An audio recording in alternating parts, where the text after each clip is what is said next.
allô, Pizza Galassia, j'ai pas le temps, faut faire sur Internet.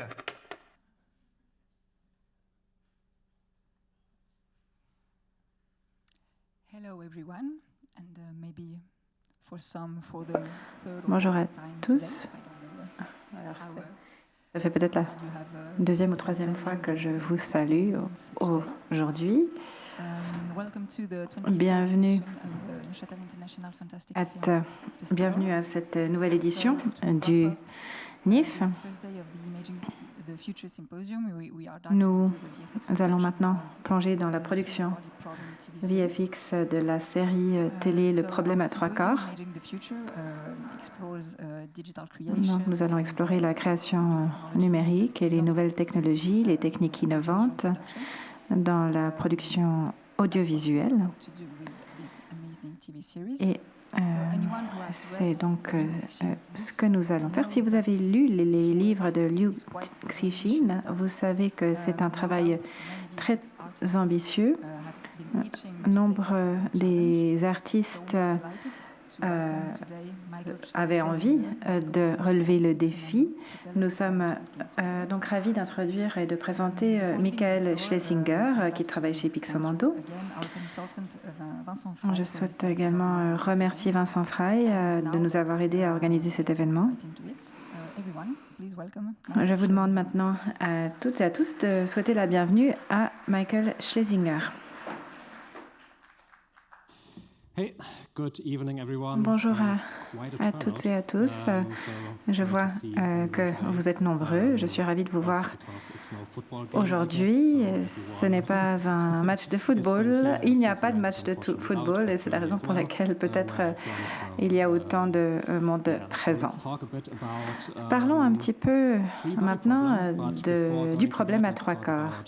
Mais avant de rentrer dans cette série, j'aimerais parler de la société pour laquelle je travaille, Pixomondo.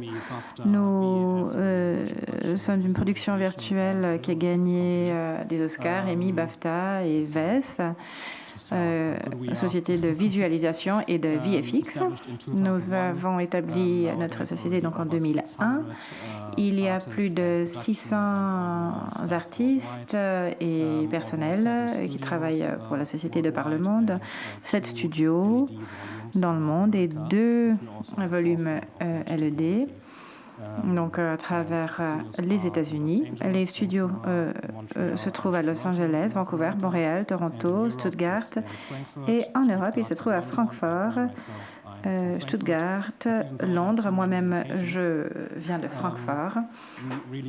Mais même s'il y a tous ces différents lieux, nous travaillons tous ensemble en tant qu'équipe à travers donc tous ces studios. Je dirais qu'on est une grande famille.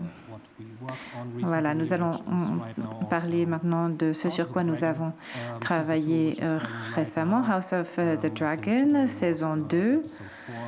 Hier, je crois que c'est l'épisode 4 qui est sorti. Nous avons travaillé sur cet épisode pendant de longues heures.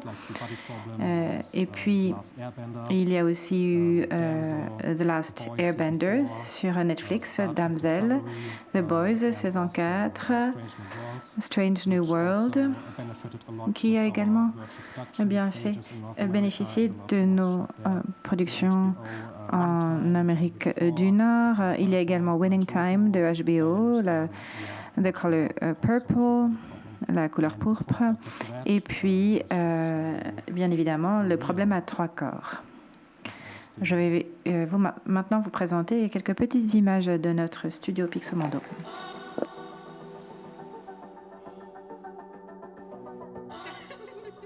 All I had was my sister. She was the only one I ever loved.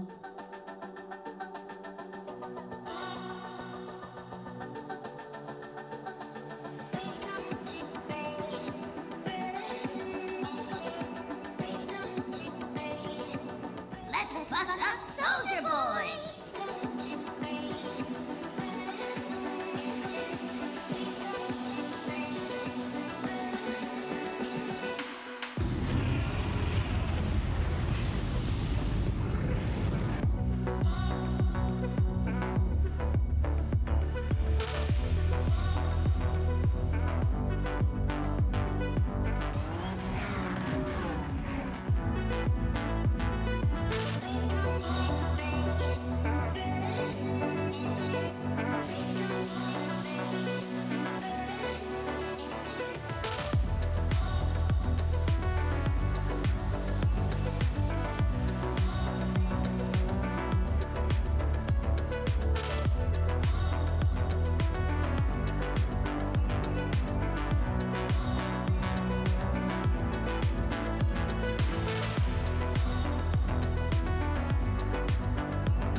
Merci. Et il y a de magnifiques plans sur lesquels nous avons travaillé au cours des dernières années avec une équipe fantastique. Je vais commencer par me présenter, car je suis narcissiste. Non, pas vraiment en fait.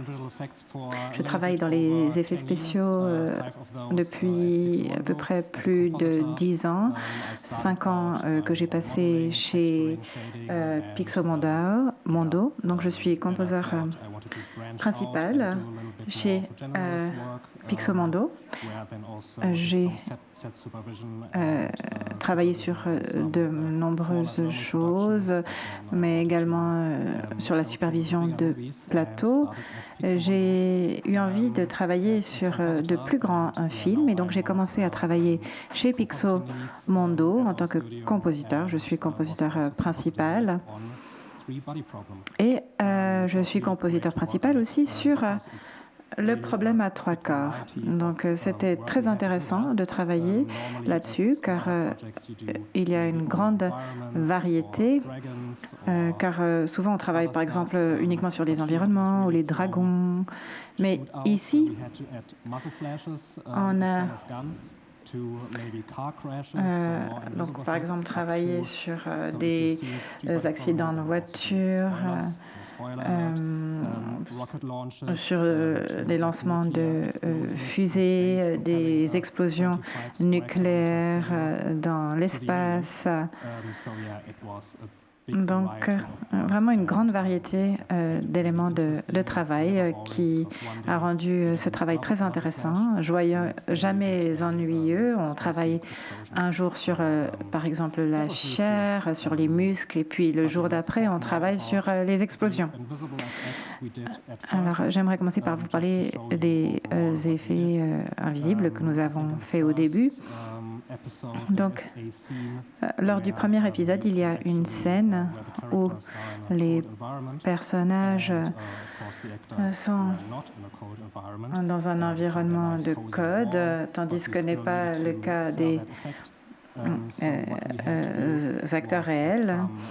Donc, ce qu'on a fait, c'est qu'on a dû intégrer le code devant eux. Cela semble facile, mais en fait, il faut vraiment analyser ce qu'ils font, car ils ne parlaient pas anglais, ils parlaient chinois. Et il faut donc essayer de comprendre ce qu'ils font lorsque quelque chose sort de leur bouche. Il faut que cela ne soit pas trop visible, car si c'est visible, on pourrait se dire qu'ils ont fumé et ce n'est pas quelque chose que l'on veut. Et si ce n'est pas assez visible, eh bien, personne ne comprend de quoi il s'agit. C'est donc un équilibre subtil à trouver et on a fait environ 52 plans pour le premier épisode sur cela. Et c'était une expérience assez intéressante. Donc ces effets invisibles, vous pouvez les voir ici, quelques exemples. Vous voyez, c'est à peine visible.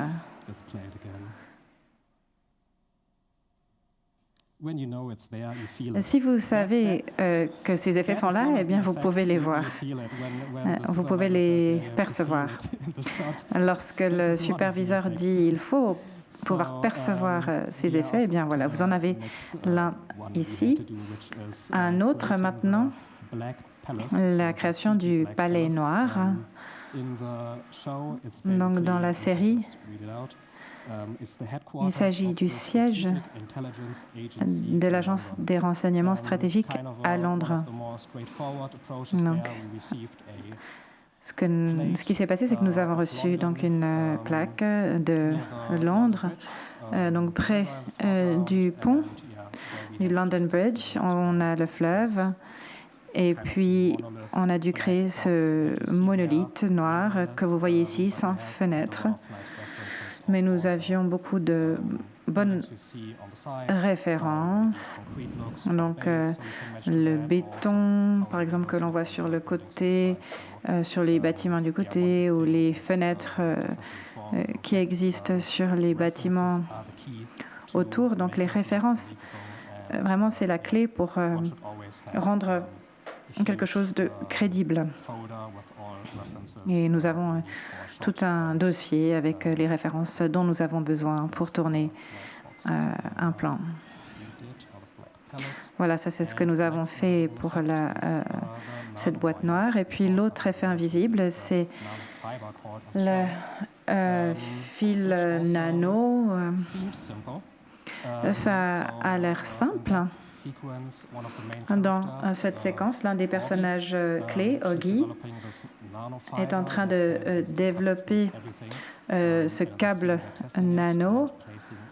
Et en fait, et donc il y a cette forme de cube qui est créée. Et alors ce que nous avons reçu en tant que plaque, c'est quelque chose comme cela, où l'on voit vraiment la façon dont la lumière réagit au cube, les reflets à travers le cube de verre. Mais vous pouvez vous demander pourquoi utiliser un effet visuel ici si le cube est déjà présent. Mais en fait, il fallait qu'on donne une idée un peu plus crue, un peu plus pratique. Et donc, il faut que l'intérieur soit très lisse. Donc, l'extérieur est un peu plus... est un peu moins lisse. Et l'intérieur, quant à lui, est beaucoup plus lisse car il a été découpé par ce fil, ce nanofil. Donc, c'est vraiment pour montrer à quel point ce nanofil est adapté.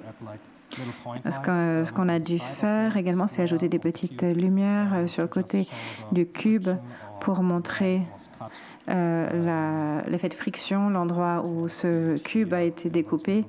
Vous le voyez ici, il y a des petites lumières. C'est juste pour montrer que ces fils, nanofils, qui sont d'habitude invisibles, ont permis de couper à travers ce cube et donc on voit quelque chose ici. Alors, si vous avez regardé cette série jusqu'à la fin,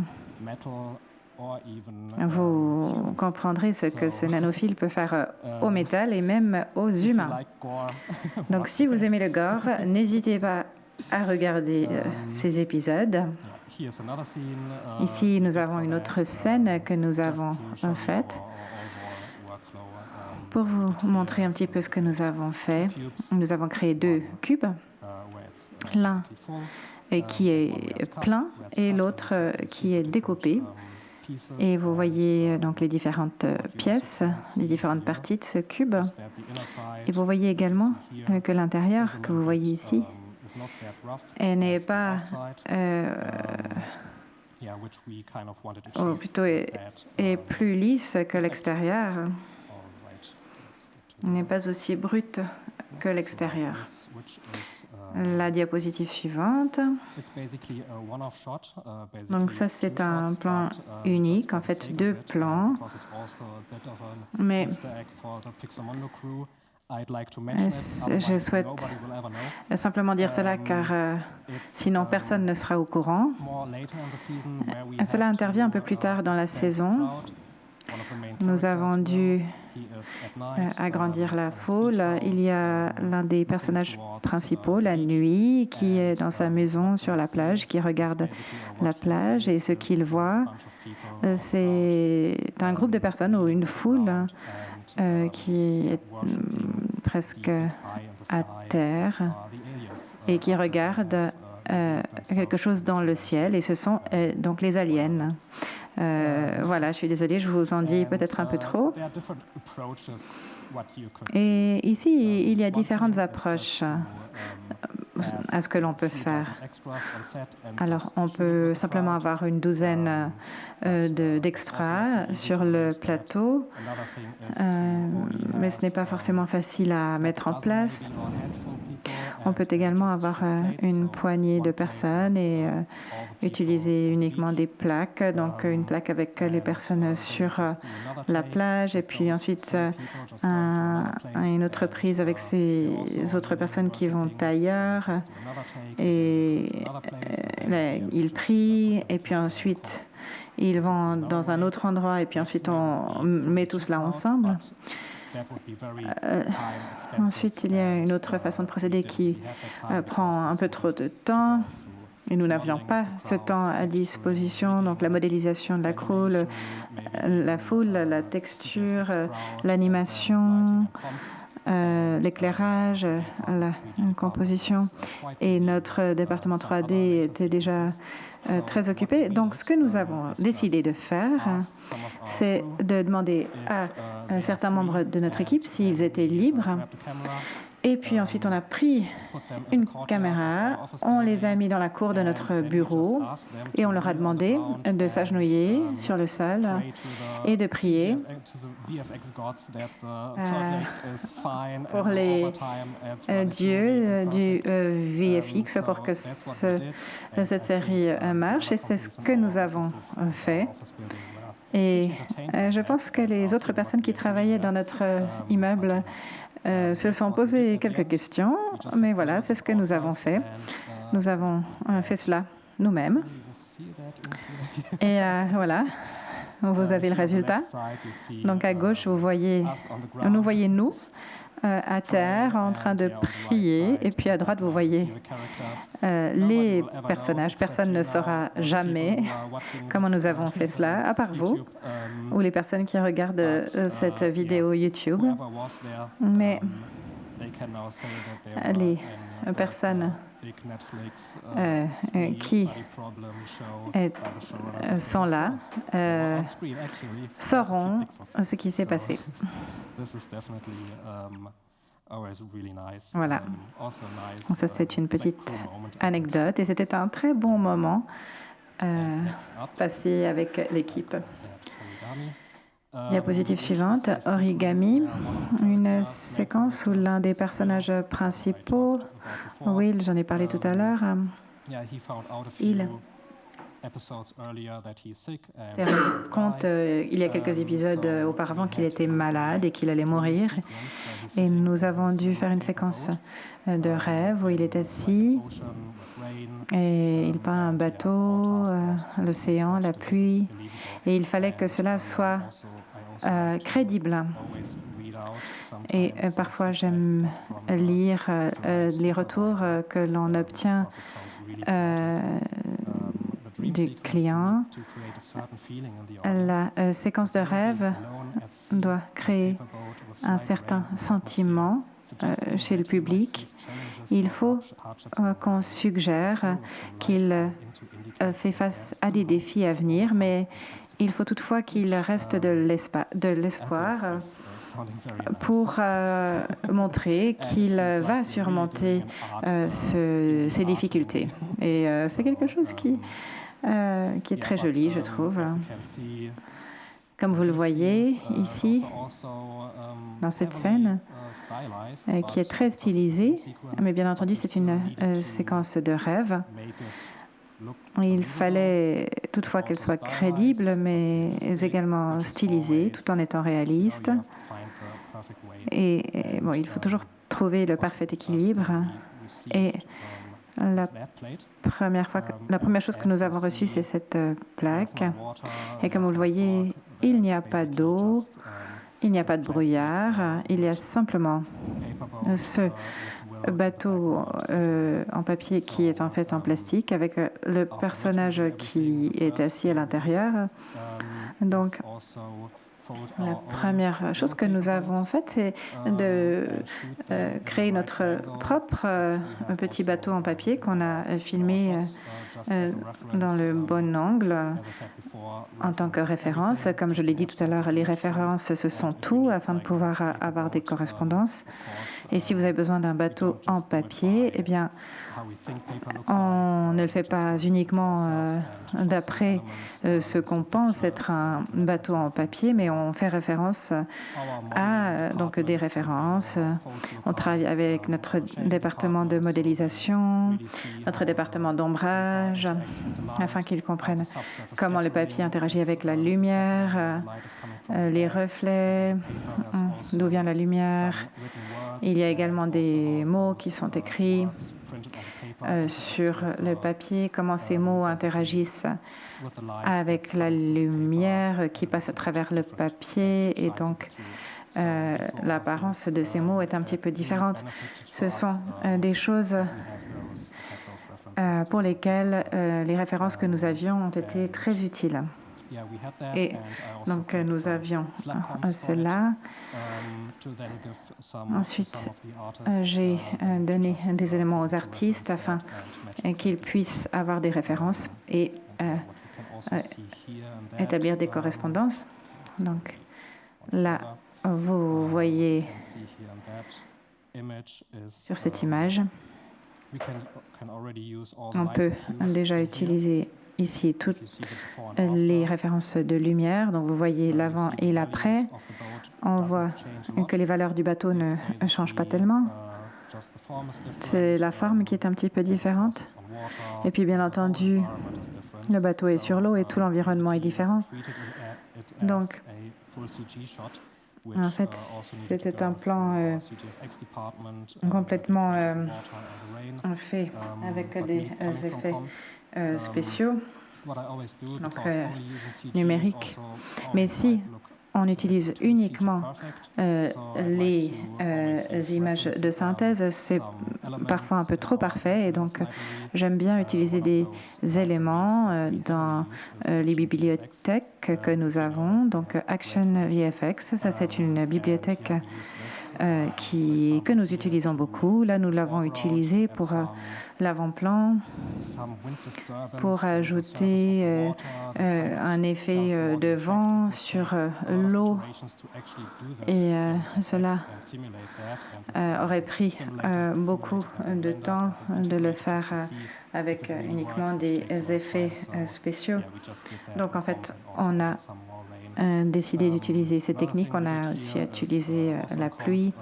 Et donc on a également fait le ciel, en fait, avec juste une petite source de lumière qui vient par le fond. Et puis il y a le brouillard qui est là, présent, tout autour du bateau. Une méthode que l'on pourrait utiliser, c'est d'utiliser le département FX. Il pourrait simuler. Ensuite, il faut que cela soit rendu, et cela prend beaucoup de temps. Et on n'avait pas beaucoup de temps. Donc, en fait, on a tout fait sur Camp. On a utilisé la bibliothèque que nous avons, du brouillard. Et puis, on a intégré cela dans la séquence afin que le public regarde directement le bateau. Et je pense que cela a bien fonctionné, mais ça a pris aussi pas mal de temps pour vraiment arriver à cette atmosphère. Mais je pense que le résultat est très bon. Cela ressemble un petit peu à une peinture, à un tableau qu'on pourrait accrocher quelque part. Donc, la suite de la Terre à l'espace et à l'explosion nucléaire. Là, c'est le lancement d'une fusée, donc pour une séquence. Donc, c'est un épisode, 8 épisodes dans la saison.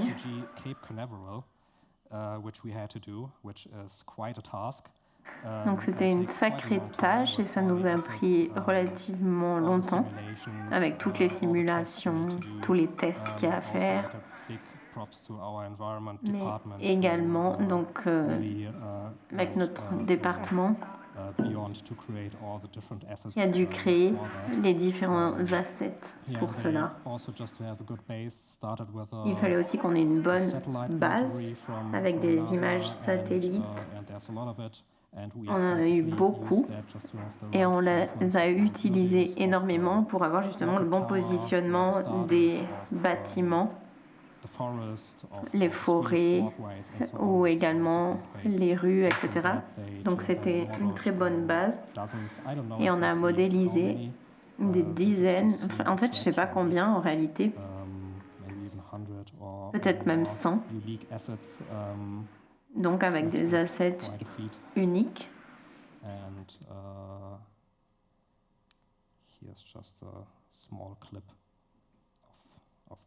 Là, vous avez un petit clip de la scène.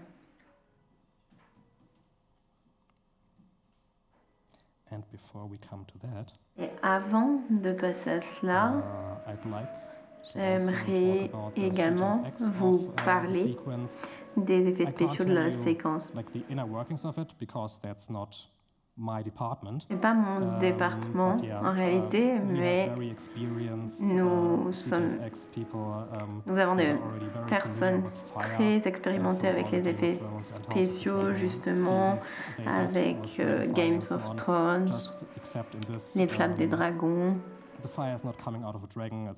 Les flammes ne sortent pas donc du dragon, mais là, dans ce cas-là, d'une fusée. Et c'était très amusant pour eux de travailler sur ce projet. Et on avait les bonnes références à ce niveau-là, par chance. Ils avaient beaucoup fait de tournage qui était donc disponible. Maintenant, on a 4 à 8 000 donc pour les caméras, avec des gros plans.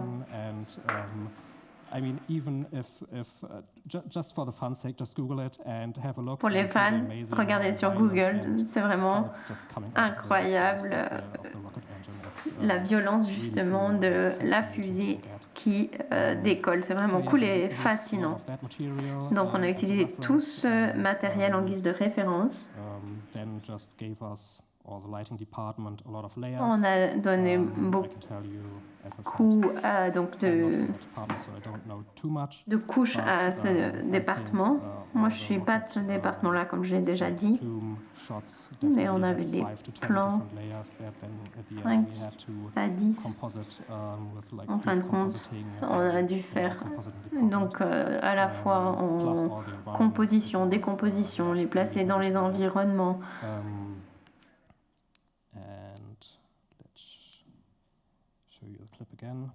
Je vais à nouveau vous montrer le clip.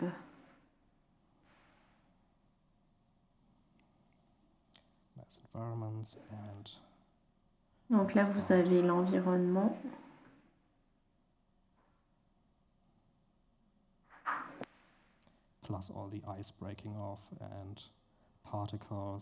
Avec des particules, comme vous pouvez le voir. C'était vraiment cool de travailler sur ce projet. Je pense que n'importe qui aurait adoré en fait. Autre chose ici, pour parler donc du département d'éclairage, ce qu'ils ont fait, comme le nom le suggère, donc ils éclairent les scènes. Donc revenons un peu en arrière, un plan en particulier, même si on travaillait sur le problème à 3 corps, on a ajouté 2 scènes pour que le plan fonctionne. Ici, à droite, on avait un son pour l'environnement avec le départ de la fusée, donc très haut dans le ciel, ce qui signifie donc qu'il fallait des ombres sur le plan. Et ça rendait donc le plan plat. Donc il n'y avait pas de profondeur. Donc ce qu'on a fait ici, c'est qu'on a créé un son ou un rendering de la fumée pour qu'on ait davantage de profondeur avec une ombre, etc. Et ça a plutôt bien fonctionné.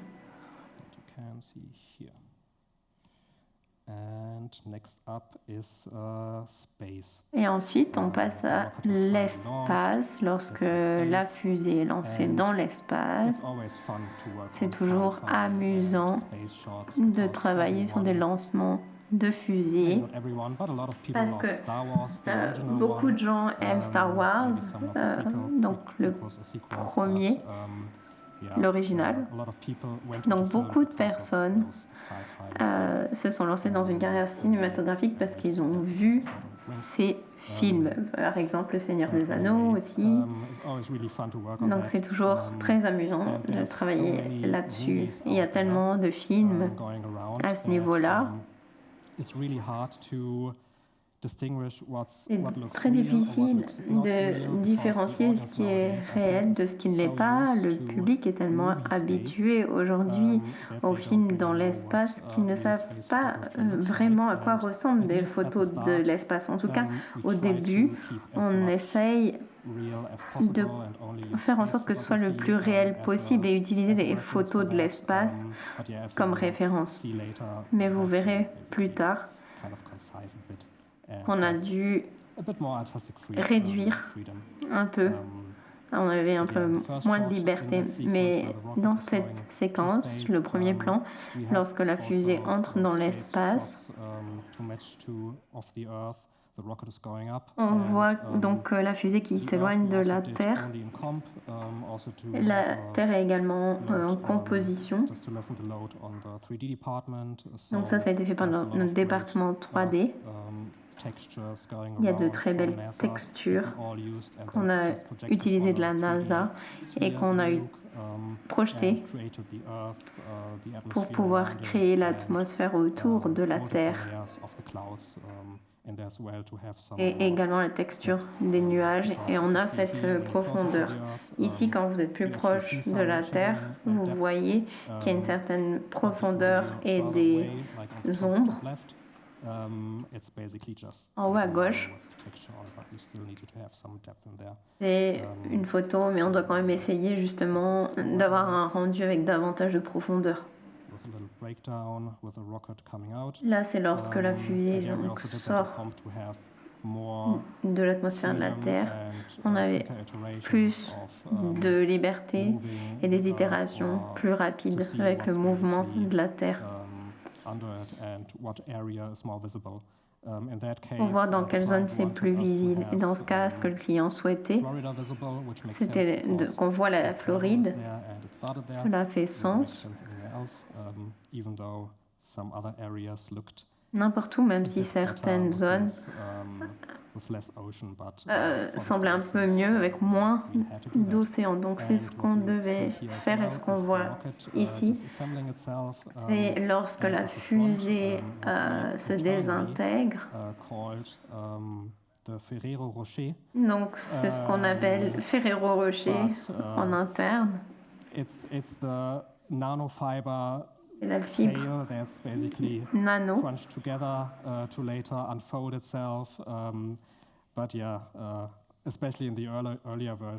Et surtout dans la version de base. J'en ai beaucoup acheté à ce moment-là. Alors, une fois, par rapport à la voile, voilà à quoi ça ressemble. Un des grands défis que nous avons rencontrés, c'est sa taille, 35 km². Donc j'ai tapé dans Google il y a quelques jours et c'est 2 fois la taille de l'aéroport d'Heathrow. Donc là, vous avez le sud du lac de Neuchâtel. Il fait 32 km², donc ça couvre tout cela. Je pense qu'on ne peut pas vraiment imaginer la taille tellement que c'est grand. C'est également un grand défi parce que comment est-ce que vous montrez vraiment la taille d'un objet dans l'espace sur la Terre? C'est plus facile. Il y a différentes méthodes que vous pouvez utiliser. L'une étant que plus vous êtes loin de l'objet, vous créez un contraste. Mais plus vous êtes en arrière, il y a la contribution de l'atmosphère, donc moins de contraste, et une teinte légèrement bleue, et également différents noirs. Donc il y a différentes atmosphères. Et comment est-ce que vous faites? Parce qu'il faut faire quelque chose.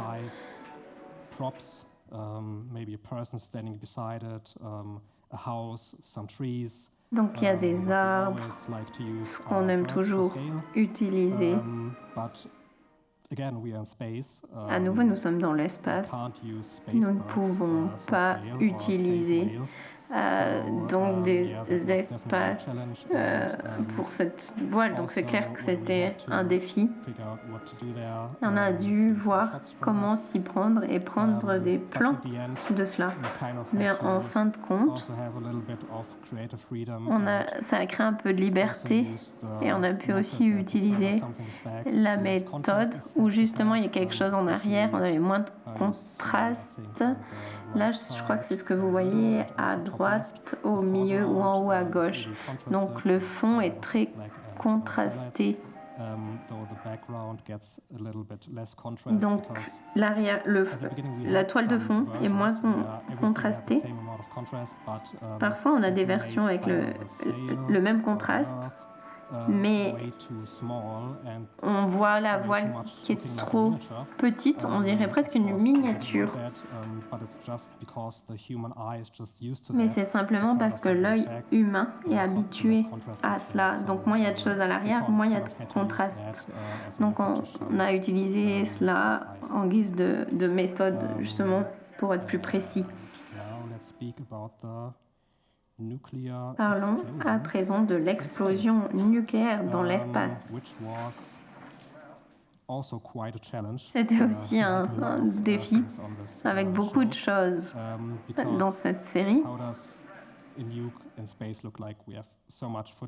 Parce qu'on a tellement donc de clichés de la Terre, mais ce que j'ai fait également au début, c'est que j'ai vu qu'on devait faire cela. Donc j'ai tapé dans Google espace. Je me suis dit, il y a certainement d'autres personnes qui ont déjà fait ça, on peut peut-être prendre ça comme point de départ. Justement, en 1962, il y a eu une bombe nucléaire.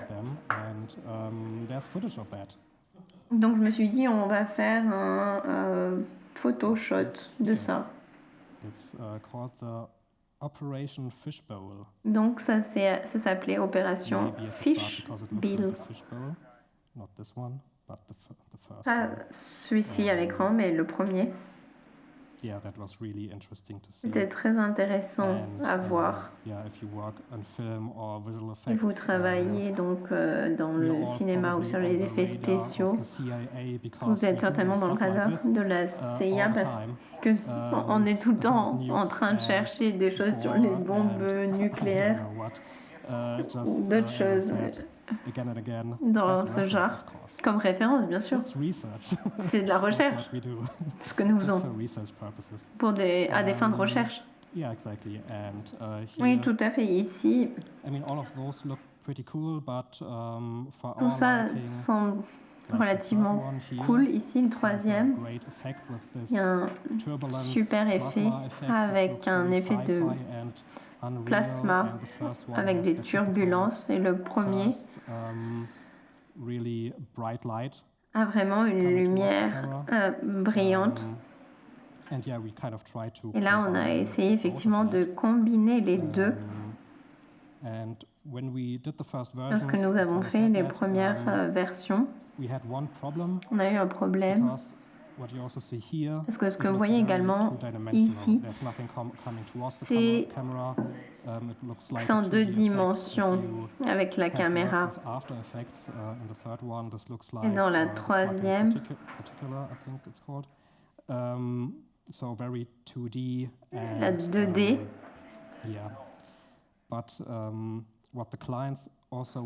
que le client souhaitait que nous faisions également, C'est une onde de choc lorsque cela explose. Il y a donc des centaines de bombes nucléaires dans le ciel. Il y a des voiles qui partent. Et donc, à un moment donné, la bombe nucléaire explose et il y a une propulsion vers le public. Ça semble assez fou. La première fois où je l'ai lu,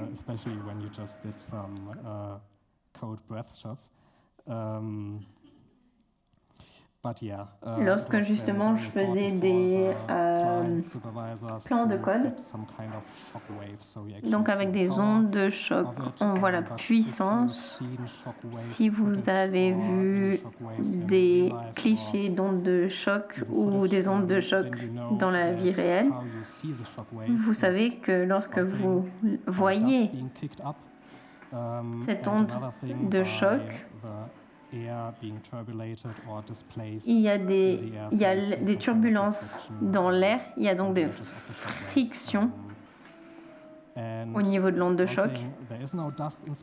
Il n'y a pas de poussière dans l'espace. On doit donc voir comment créer une onde de choc. La première version était relativement précise, je dois dire. Et ensuite, on a dû créer un espace de liberté et le changer pour le client. On a eu un problème, donc c'était on sentait trop la 2D. Et lorsqu'il y a eu l'explosion, on n'avait pas les effets spéciaux et on s'est demandé comment faire pour partir dans la 3D. Donc on a fait une explosion nucléaire ou d'autres explosions qui nous ont donné une idée de ce qu'on pourrait essayer. Une des choses, c'était avec des champignons qui parfois ont un cercle autour d'eux. Donc c'est la pression atmosphérique qui crée ces cercles.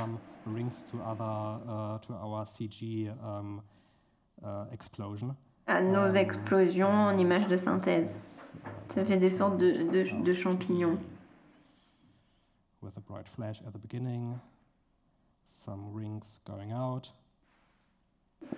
Donc là, on voit ce qui se passe en images, les cercles. Et les scientifiques qui regardent cela diront, mais cela ne fait pas sens. Pourquoi est-ce que les cercles sont horizontaux? Mais c'est simplement pour que le spectateur se fasse une idée et pour aussi faire une belle image et pour qu'on puisse visualiser cet onde de choc et sa puissance et la rapidité de cette onde de choc à travers l'espace. Et la façon dont cette voile est propulsée par cette puissance vers la bombe nucléaire suivante et les aliens. Voilà, j'en ai plus ou moins terminé sur ce sujet. J'aimerais maintenant vous montrer le breakdown VFX du problème à 3 corps qui n'a pas encore été montré sur YouTube et vous verrez ici d'autres effets visuels que nous avons créés sur la série et dont je n'ai pas parlé.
Merci.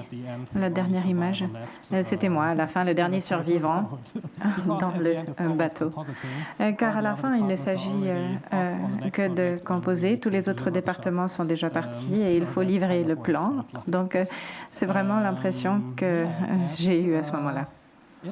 Voilà, c'est tout pour ma présentation. Avez-vous des questions auxquelles je pourrais peut-être répondre?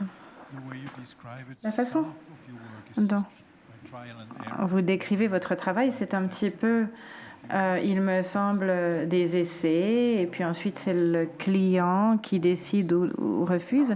Mais est-ce que cela signifie qu'il n'y a pas non plus de storyboard auquel vous pouvez revenir? Bon, pour certaines scènes, on a des concepts. Par exemple, pour la séquence du bateau en papier, on avait un concept du client. Donc cela nous a permis d'avoir le début, de voir de quoi cela aurait l'air, et puis ensuite on a pu utiliser donc les images de synthèse, etc. Mais pour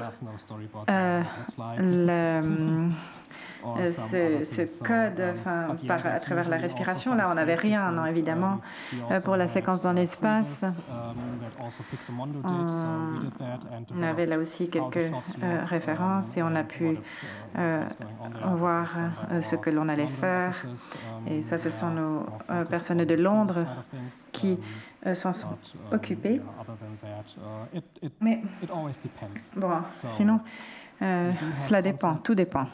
Et on a des concepts, parfois on travaille aussi à l'interne, et puis ensuite on a l'approbation du client, mais ça dépend du projet, de la séquence, du plan.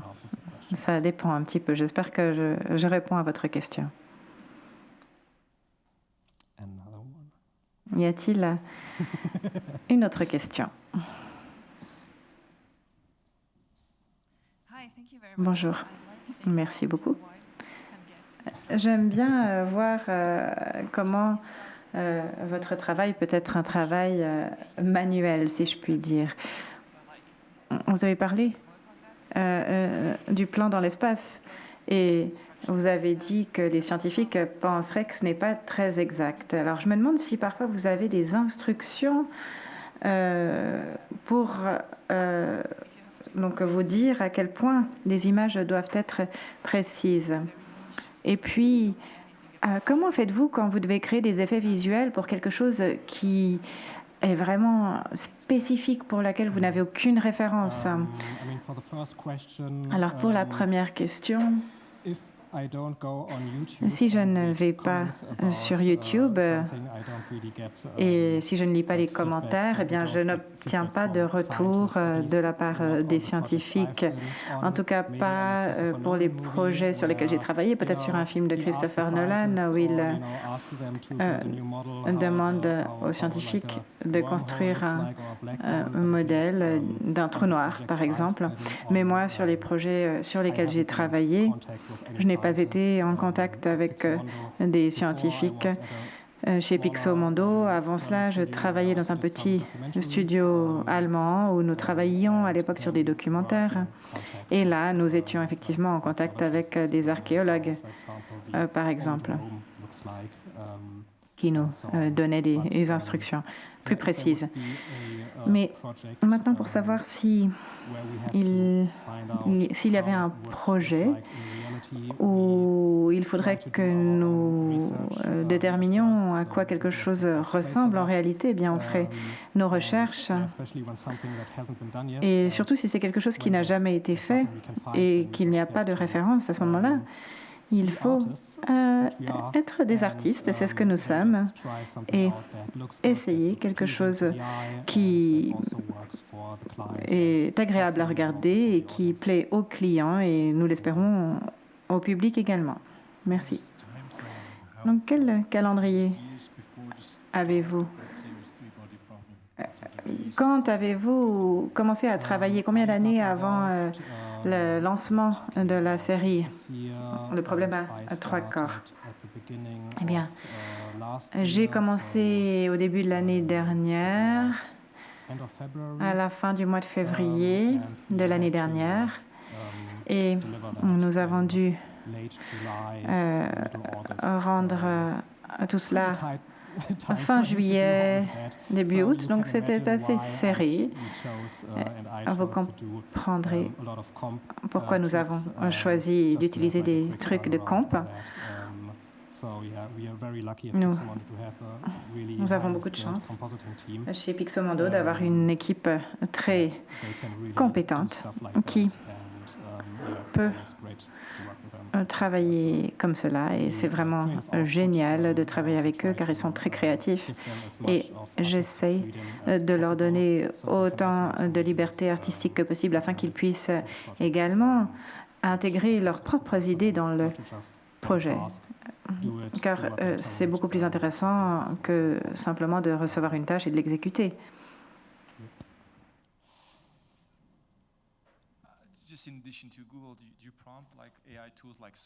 Alors, en plus de Google, est-ce que vous utilisez des outils comme Sora, par exemple? Non, nous n'avons pas utilisé d'outils d'intelligence artificielle. Alors. Je n'ai pas vraiment utilisé beaucoup l'intelligence artificielle et en ce moment, je suis assez sceptique par rapport à l'IA, car d'un côté,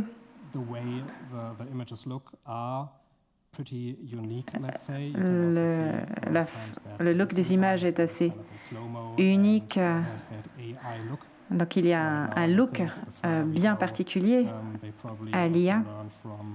Et puis, bon, je pense qu'au fur et à mesure que les choses avancent, il y aura des progrès. Mais pour l'instant, à mon avis, ces images ne sont pas encore utilisables. Mais bon, on verra ce que nous réserve l'avenir. C'est un sujet dont on parle beaucoup et on pourra en parler pendant 1 heure ou 2. C'est vraiment quelque chose qui prend de l'ampleur et également chez les artistes. C'est un sujet dont on parle beaucoup. Mais nous n'avons pas utilisé l'intelligence artificielle pour l'instant sur nos projets. Merci pour votre présentation. Petite question qui concerne votre première diapositive. Vous avez mentionné tellement de studios, LED, etc., etc. De quoi s'agissait-il exactement? Et puis, la scène d'origami, est-ce qu'elle a été faite à l'un de ces studios? Alors, pour la première question, LED volume, donc volume LED, c'est la production virtuelle. Peut-être que vous avez vu cela dans le Mandalorian ou d'autres projets sur lesquels nous avons travaillé, Star Trek Discovery. Par exemple, nous avons un grand studio avec beaucoup d'écrans LED à l'écran. Donc, au lieu d'avoir un écran vert, on crée tout avec notre département concerné afin que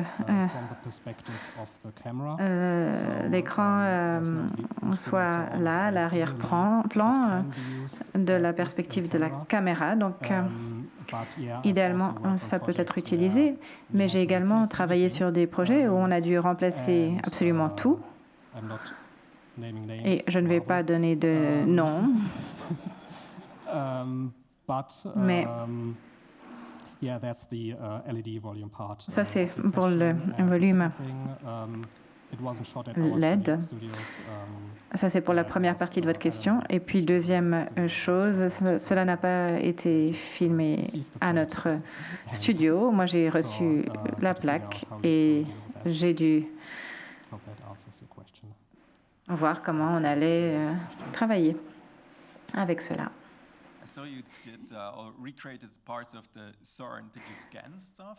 Vous avez recréé des parties de Soran. Est-ce que vous avez scanné des éléments ou pas? Oui. Vous avez des séquences de Soran que vous nous avez montrées. Est-ce que vous avez recréé les scans ou pas?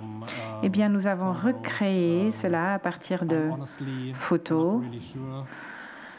Moi-même, je ne suis pas tout à fait sûre si le département de la modélisation a utilisé des références ou non. Est-ce que vous reconnaissez cela? Non, car j'y ai déjà été et l'un de mes amis l'a scanné. C'est un petit peu différent, il me semble. Eh bien, vous auriez pu utiliser, on aurait pu utiliser vos scans, mais je ne pense pas que quiconque ait scanné cela. Donc, notre équipe a utilisé des images afin de recréer cette scène numérique. Merci beaucoup. Je pense que nous pouvons maintenant tous applaudir notre intervenant, Michael Schlesinger.